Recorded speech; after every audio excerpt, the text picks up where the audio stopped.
2017년 4월 6일 예수님의 메시지 말씀, 휴거와 7년 대환란을 이해하기 위해서는 먼저 반드시 다니엘의 70일에를 알고 이해해야 한다. 그래서 전편에 다니엘 70일에와 느헤미야 성전 건축에 대하여 남은 한 일에 대한 말씀을 자세하게 주었다. 이제는 한 일에 남은 중 대환란 전에 휴거가 반드시 일어나야 하는지에 대하여 알아야 하는 것이다. 하나님 앞에 온갖 가증한 우상 숭배와 죄악으로 타락한 이스라엘 백성은 하나님께 심판을 받아 멸망하고 바벨론의 포로로 끌려간다. 그곳에서 다니엘은 하나님의 은혜를 입어 이스라엘의 회복과 마지막 때에 대한 계시를 받게 된다. 그리고 포로로 잡혀간 다니엘이 하나님 앞에 이스라엘의 죄를 자복하고 회개할 때에 하나님께서 다니엘에게 이스라엘의 회복과 구원을 위해 70일에 490년이라는 기간을 정하시고 언약을 하셨다.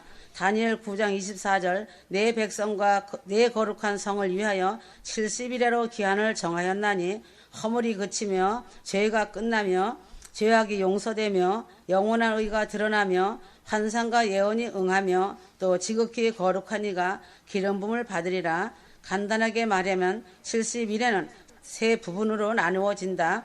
7일에 49년 성전 건축의 칙령이 날 때부터 완공 때까지의 기간이고 62일에는 434년 성전 완공 후부터 예수 그리스도가 왕으로 일어서기까지의 기간이다. 한일의 7년은 장차 마지막 때 한 인간 적그리스도가 이스라엘과 맺을 언약의 기간이다. 총일의 490년이다. 다니엘 9장 25절에서 26절, 27절이다. 이제 이스라엘 회복기간 70일의 중 69일에는 지나갔고 마지막 한일에 7년만이 남아있다. 마지막 한일의 7년 대환란은 이스라엘의 환란과 회복의 때이지 교회의 때가 아니다. 하나님께서는 이방인의 수가 차기까지 이스라엘을 완악한 대로 놔두셨다. 지금은 교회 이방인의 시대이고 이제 그 충만한 수가 다 차면 교회의 시대는 영광의 휴거로 끝이 나게 된다. 그리고 마지막 한일의 7년 대환란의 기간이 다가왔는데 이 기간은 이스라엘의 회복을 위한 시간이다. 로마서 11장 25절 이 비밀을 너희가 모르기를 내가 원치 아니하노니 이 비밀은 이방인의 충만한 수가 들어오기까지 이스라엘에 더러는 완악하게 되는 것이라. 하나님께서 말씀하시는 70일의 기간은 이스라엘을 위하여 주어진 언약의 기간이다. 성경은 분명히 내 백성과 내 거룩한 성을 위하여 70일에로 기한을 정한다고 말하고 있다. 내 백성과 내 거룩한 성은 교회가 아니라 이스라엘 백성과 예루살렘성을 의미한다. 그러므로 마지막 남은 한일의 7년도는 교회의 때가 아니라 야곱의 이스라엘의 환란의 때인과 동시에 이스라엘의 회복의 때이다. 7년 대환란기에는 이스라엘이 히틀러보다 더 크고 두려운 때가 임할 것이다. 그러나 그 끝에는 예수님이 왕으로 재림하시고 이스라엘을 구원하실 것이다. 에레미야 30장 7절 슬프도다. 그날이 커서 그것과 비길 날이 없나니 그날은 곧 야곱의 고난의 때로다. 그러나 그가 그 고난에서 구원을 받으리로다. 신부된 교회는 7년 대환란을 통과하지 않는다. 요한계시록 3장 10절 내가 나의 인내의 말씀을 지켰은즉 내가 또한 너를 지켜 시험의 때를 면하게 하리니 이는 장차 온 세상에 임하여 땅에 거하는 자들을 시험할 때라. 요한계시록 3장까지의 7교회는 그 당시 교회일 뿐만 아니라 장차 말세에 있을 여러 가지 교회의 모형을 믿는 자들에게 보여주신 것이다. 휴거 성도들은 빌라델피아 교회같이 인내의 말씀을 잘 지키고 깨어 준비하고 있어야 한다. 그리해야 온 세상에 임하는 시험의 때 대환란을 피하고 휴거로 영광을 받을 수 있다. 그리고 요한계시록 본문에서 대환란이 시작되고부터 교회라는 말이 등장하지 않고 있는 것도 눈여겨보아야 할 점이다. 누가복음 21장 36절 너희는 장차 올 이 모든 일들을 능히 피하고 인자 앞에 서도록 항상 기도하며 깨어 있으라. 예수님은 친히 너희가 마지막 때에 모든 환난을 능히 피하라고 말씀하셨다. 예수 그리스도의 신부들은 예수님의 말씀대로 행할 것이다. 누가복음 17장 35절 두 여자가 함께 매를 갈고 있음에 하나는 데려감을 당하고 하나는 버려둠을 당할 것이니라.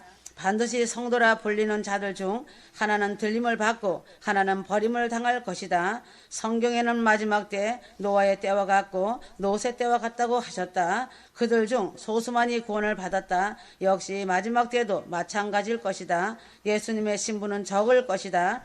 요한계시록 19장 14절 하늘에 있는 군대들이 희고 깨끗한 세마포를 입고 백마를 타고 따르더라. 여기에서 말하는 본문은 예수님이 지상재림 하실 때를 말하고 있다. 그러나 이미 휴거되어 하늘에 있는 신부들이 혼인잔치를 하고 예수 그리스도의 군대가 되어 흰 세마포와 흰 말을 타고 지상으로 내려온다고 말씀하셨다. 예수 그리스도 신부의 조건은 말씀과 성령 그리고 의로운 옳은 행실이다. 계시록 19장 7절에서 8절, 마태복음 25장 2절에서 4절, 여기서 등은 말씀을 상징하고 기름은 성령을 상징한다. 시편 119편 105절 말씀에 주의 말씀은 내 발의 등이요 내 길의 빛이니이다 라고 말씀하고 있다. 그러므로 그 등은 말씀이다. 어리석은 처녀들은 말씀은 있지만 성령님의 기름은 채우지 못하였다는 것이다. 그래서 기름 부음을 구하는 동안에 혼인잔치의 문은 닫히고 세상에 남겨진 어리석은 처녀가 되는 것이다. 그러므로 휴거 성도들은 말씀과 성령으로 충만하게 채워져 있어야 할 것이다. 말씀 지식만 가지고는 예수님의 혼인잔치에 참여할 수 없다. 반드시 성령의 기름 부음을 받아야 한다. 늘 성령님과 교제하며 사랑의 친밀함으로 동행해야 한다. 휴거 후 세상에는 수많은 신자가 남겨질 것이고 적그리스도 통치하에 7년 대환란이 시작된다. 지구상에서 교회는 모두 파괴되고 사라지게 된다. 거의 대부분의 사람들이 짐승표 666을 받게 된다. 그러나 소수의 사람들을 하나님께서 택하신 자들은 적그리스도를 거부하고 목배임을 받고 주님과 함께 거하게 될 것이다. 그것은 한때와 두때와 반때에 후 3년 반 관한 것이니 적그리스도가 거룩한 백성의 권세를 흩어놓은 일을 이루게 될 때에 그 모든 일이 끝나리라. 다니엘 12장 7절, 계시록 15장 2절, 계시록 13장 7절에서 8절, 휴거는 비밀이다. 고린도전서 15장 51절, 보라 내가 아니요 마지막 나팔에 순식간에 후련히 다 변화하리니 하나님께서는 그것을 일부러 감추어 두셨다. 휴거는 비밀이어야만 하기 때문이다. 이스라엘 혼례법에도 신랑은 새벽 한밤중에 도적같이 신부를 찾아온다. 그때의 신부가 맞으러 나오지 못하면 그 혼례는 파악이 된다. 그렇듯이 하나님께서도 예수님의 결혼식인 휴거에 대해서 비밀로 감춰 놓으셨다. 하지만 성경에 여러 가지 힌트를 남겨 놓으셨다. 사전 5장 2절에서 3절, 사전 5장 1절, 교회가 휴거받기까지는 성령님께서 적그리스도의 출현을 막고 있다. 사루 2장 7절에서 8절, 불법의 신비 적그리스도가 이미 일하고 있으나 다만 지금 막고 있는 이 성령이 길에서 옮겨지기까지 막으리라. 그 뒤에 저 사악한 자 적그리스도가 드러나리니 주께서 자신의 입의 영으로 그를 소멸시키시고 친히 오실 때 광채로 그를 멸하시리라.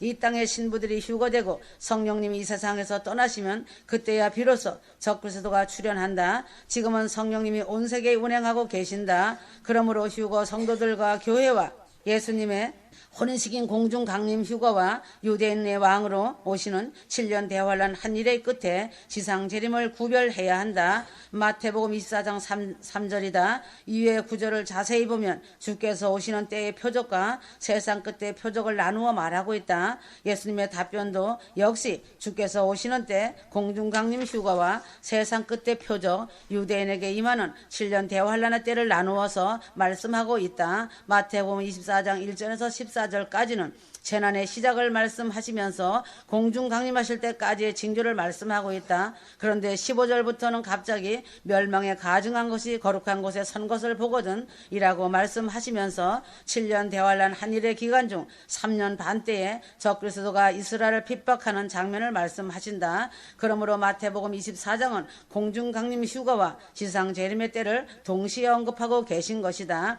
하나님께서 이스라엘의 구원 70일에와 교회인 이방인의 큰 구원 휴거를 나누어 다루고 계시듯이 휴거 성도들의 성경 속에 종말에 관한 많은 구절들에 대해서 공중 강림의 때와 지상 강림의 때를 구별하여 보아야 할 것이다. 휴거는 알지 못하는 때에 올 것이다. 그 시기는 어느 정도 가늠할 수 있어도 그 정확한 때와 시간은 확정할 수 없다. 하나님 아버지의 고유 권한이기 때문이다. 7년 대환란은 적그리스도가 이스라엘과 7년 조약 한일회를 맺은 그때부터 시작된다. 계시록은 본문에서 3장 이후 성령과 교회에 대한 언급이 존재하지 않는다. 왜냐하면 대환란기에 존재하지 않기 때문이다. 만일 교회가 대환란기를 통과한다면 앞에서 말한 것 같이 7년 대환란은 야곱의 환란, 에레미야 30장 7절으로서 다니엘서에 말한 마지막 한일의 7년이다. 이 말씀은 이스라엘 회복하시는 하나님의 구원 사역 시기이지 교회의 시대가 아니다. 또한 예수님과 신부 혼인잔치 기간이다. 물론 휴거 후 남겨진 성도들 중 소수는 하나님의 은혜를 입어 목배임을 받고 순교하여 구원받는다. 요한계시록 19장 14절에 대환란 끝에 왕으로 오시는 예수님과 그 신부들이 흰 세마포를 입고 백마를 타고 같이 세상에서 내려오는 장면이 있다. 유대인들의 혼인 전통에서도 신랑이 신부를 한밤중에 도적같이 찾아온 뒤 7일간 예비한 곳에 머물고 하나가 된다. 그 후 신랑과 신부는 그 방에서 나와 만인들에게 자신들을 알리게 된다. 하나님께서는 예수님과 신부된 교회의 결혼식을 유대인들의 결혼 풍습을 통해서 휴거 신부들에게 보여주시고 계신다. 성경에 보면 하나님께서 이리를 1년으로 보시는 구절이 나오고 있다. 에스겔 4장 6절 7년 대환란 기간 7년 동안 하늘에서는 예수님과 신부의 혼인 예식이 있다. 그리고 예수님과 같이 내려와서 온 열방에게 보이게 될 것이다. 휴거 신부들은 이 영광에 참여해야 한다.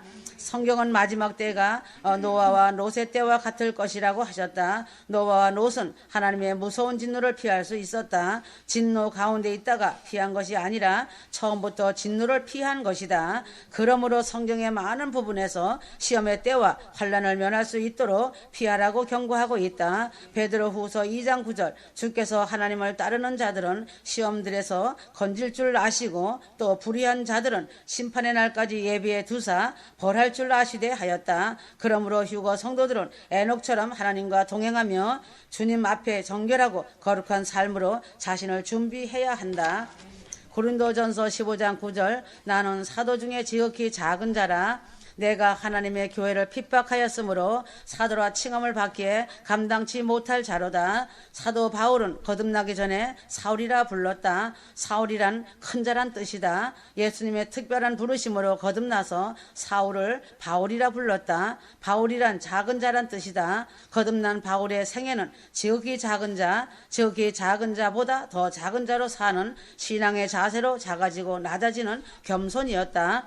세상 사람들의 삶은 육신에 속하여 사는 자들은 높아지기를 원한다. 세상 사람들의 욕심은 많아져도 만족할 줄을 모른다. 세상 사람들의 탐욕과 명예는 그칠 줄을 모른다. 그러나 예수님을 만난 자들은 천국을 소망하며 세상을 버리기를 원하며 작아지기 시작한다. 지극히 높으신 하나님께 가까이 가는 것은 자신은 지극히 작다고 모든 성도 중에 지극히 작은 자보다 더 작은 자신을 발견하게 하는 은혜를 주신 것은 측량할 수 없는 그리스도의 풍성이라. 에베소서 3장 8절 모든 성도 중에 지극히 작은 자보다 더 작은 나에게 이 은혜를 주신 것은 측량할 수 없는 그리스도의 풍성을 이방인에게 전하게 하시고 하였다. 예수님의 칭찬이 어디에 있다고 생각할 수 있는가이다. 많이 가진 자, 큰 것, 넓은 것이 아니다. 많이 있다고 칭찬이 될 수 없다. 크다고 하여 잘했다고 하지 않는다. 넓은 문으로 간다고 천국이 아니다. 착하고 충성된 종은 작은 일에 충성한 자이다. 5달란트 받은 자나 2달란트 받은 자나 1달란트 받은 자나 예수님의 칭찬은 적은 일에 충성한 것을 보시고 많은 것을 맡길 수 있고 주인의 즐거움에 참여할 수 있다는 것이다. 마태복음 25장 23절 그 주인이 이르되 잘하였도다. 착하고 충성된 종아 내가 작은 일에 충성하였음에 내가 많은 것으로 내게 맡기리니 내 주인의 즐거움에 참여할지어다. 예수님은 높은 보좌를 버리시고 지극히 낮은 데로 임하셨다. 예수께서 임하신 것은 왕의 궁궐이 아니다. 섬김을 받으려고 오신 것이 아니라 섬기려고 지극히 낮은 데로 작은 마을 베들레헴 마국간 말구 위에 누우셨다. 베들레헴 에브라다야 너는 유다 족속 중에 작을지라도 이스라엘을 다스릴 자가 내게서 내게로 나올 것이라. 그의 근본은 상고의 태초에니라.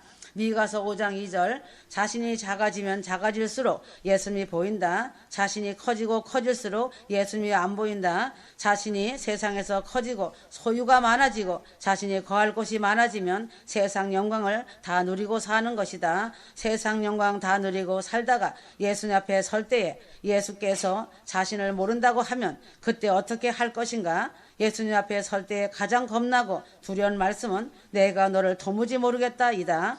이 세상에 살면서 작아지고 적어지고 생명으로 인도하는 좁은 문으로 들어가 예수님 앞에 설 때에 예수께서 말씀하신다. 임금이 대답하여 가라사대 내가 진실로 너에게 이르노니 너희가 여기 내 형제 중에 지극히 작은 자 하나에게 한 것이 곧 내게 한 것이라 하시고 마태복음 25장 40절 백보자 심판에서 왼편에 있는 자들에게 이르시는 것은 저주받은 자들아 나를 떠나 마귀와 그 사자들을 위하여 예비된 영영한 불에 들어가라 말씀하신다. 왼편에 있는 자들이 영벌에 들어갈 것은 지극히 작은 자 하나에게 하지 아니한 것이 곧 예수님께 하지 않은 것이었다. 예수님의 공중휴거 재림이 목전에 와 있다.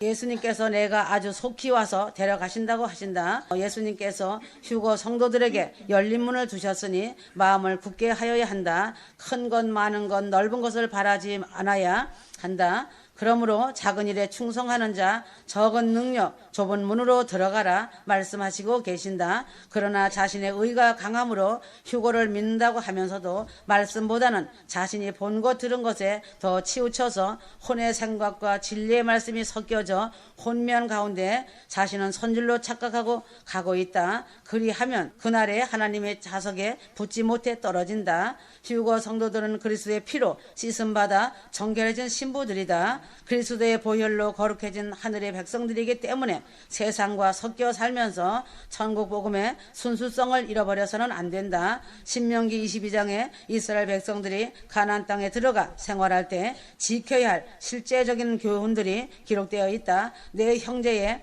우양이 길 잃은 것을 못 본 채 하지 말라고 기록되어 있다. 남자의 의복과 여자의 의복에 대해서도 서로 나누어 입지 말라고 하였다. 이와 같은 규례들이 실질적으로 분명하게 말씀하셨다. 성도덕에 대해 규례를 정해 놓으셨다. 이 말씀은 마지막 신부 단장하는데 아주 중요한 말씀이다. 천국 복음 안에서 정결하게 예수 그리스도의 보혈의 피로 깨끗하게 씻겨주시고 쉬게 된 휴거 신부들이 자신의 보고 들은 것으로 인해 더러워지고 좋지 않은 미혹된 것들로 섞이고 있기 때문이다. 천국복음 진리의 말씀으로만 깨끗해질 수 있다. 신명기 22장 말씀을 통해 섞는 것을 하나님은 제일 싫어하신다. 포도원에 씨를 뿌릴 때는 두 종자를 섞어 뿌리지 말고 소와 나귀를 함께 결의하여 갈지 말고 양털과 배실로 짠 것을 입지 말라 하셨다. 신명기 22장 9절에서 11절이다.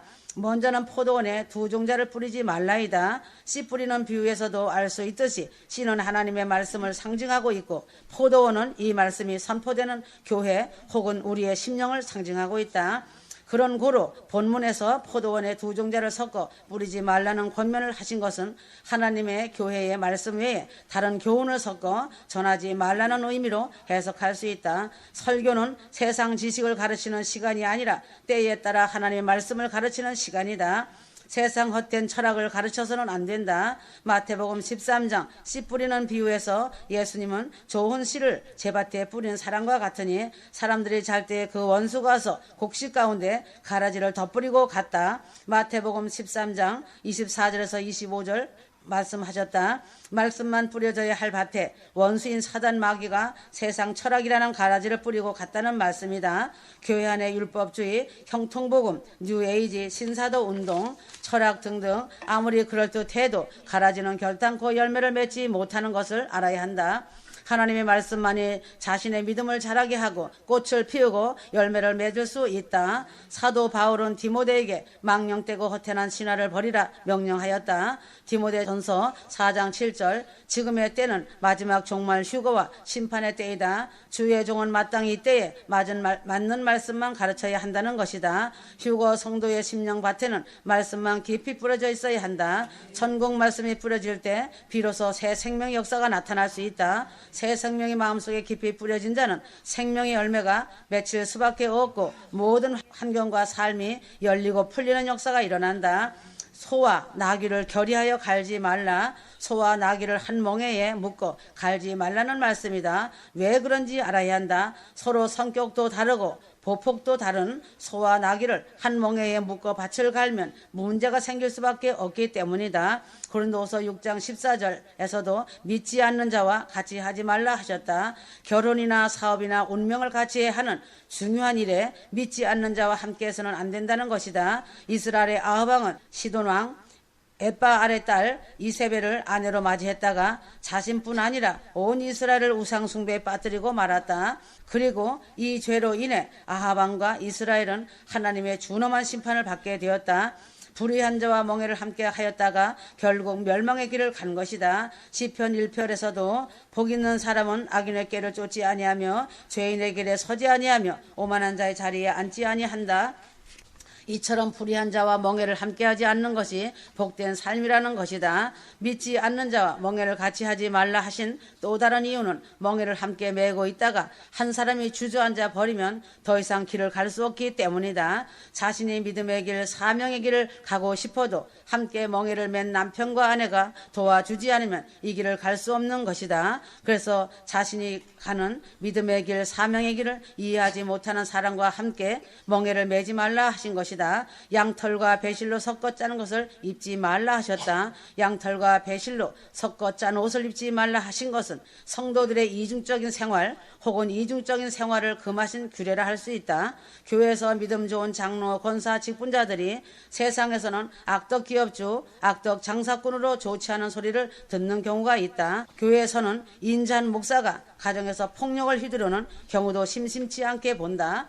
교회 안에서의 행실과 교회 밖에서의 행실이 다른 이중적인 삶을 살아가는 사람들이 있다는 것이다. 이러한 모습이 하나님이 아주 미워하시는 것이다. 그러므로 양털과 배실로 짠 것을 입지 말라 하시는 것이다. 한결같은 삶의 모습을 가져야 한다는 것이다. 하나님은 이중인격을 아주 싫어하신다. 그러므로 교회 안에서의 생활과 교회 밖에서의 생활이 다른 이중적인 행실은 하나님이 미워하시는 것이라고 하셨다. 북한은 삽시간에 서울을 침략할 것이다. 북한이 타격할 수 있는 초일기다. 매우 위급하다. 한반도 역사 이래 최대의 위기에 대비해야 한다. 휴거 신부들은 깨어 있어야 한다. 어느 시간이 될 것이다. 다 왔다. 아멘.